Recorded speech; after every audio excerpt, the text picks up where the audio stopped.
আসসালামু আলাইকুম ওয়া রাহমাতুল্লাহি ওয়া বারাকাতুহু।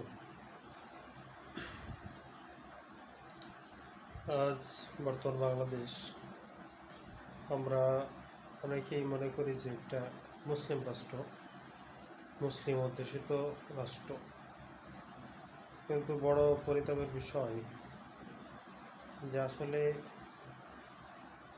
সংখ্যাগরিষ্ঠ মুসলমানদের একটা রাষ্ট্র মুসলিম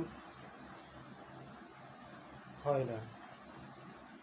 কোন হুকুম কোন আহকামের উপরে প্রতিষ্ঠিত তার উপরে একটা রাষ্ট্রের পরিচয় নির্ভর করে যে এটা আসলে রাষ্ট্র হিসাবে কোন ধরনের স্টেট। বাংলাদেশ একটা গণতান্ত্রিক রাষ্ট্র, এটা কখনোই মুসলিম রাষ্ট্র বা ইসলামিক রাষ্ট্র হতে পারে না। কারণ গণতান্ত্রিক সিস্টেমে পরিচালিত রাষ্ট্র কীভাবে আল্লাহ দেওয়া শরিয়ার সাথে তুলনা হতে পারে, কখনো এটা সম্ভব নয়।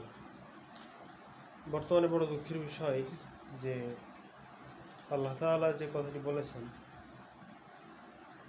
আকিমুস সালাতা ওয়া আতুজ যাকাতা যালিকা দীনুল কাইয়্যিমা হুনাফা আইয়ুকিমুস সালাতা ওয়া ইউতুজ যাকাতা ওয়া যালিকা দীনুল কাইয়্যিমা, তোমরা একনিষ্ঠভাবে আল্লাহর জন্য সালাত কায়েম করবে, যাকাত প্রদান করবে, এটা হচ্ছে প্রতিষ্ঠিত ধর্ম। আজকে বাংলাদেশের অধিকাংশ মুসলিম নামাজ পড়ে না। প্রথমত, মান তারাকা সালাতা মুতাআম্মিদান ফাকাদ কাফারা, যে ব্যক্তি ইচ্ছাকৃত নামাজ ত্যাগ করলো সে কুফরি করলো।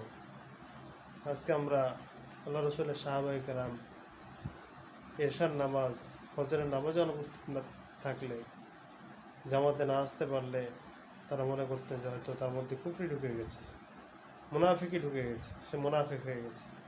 আর আজকে আমরা 5 ওয়াক্তের প্রায় বেশিরভাগ ওয়াক্তে অনুপস্থিত থাকি, অথচ নিজেকে মুসলিম হিসেবে পরিচয় দিই, সমাজ মুসলিম বলেই তাকে চেনে।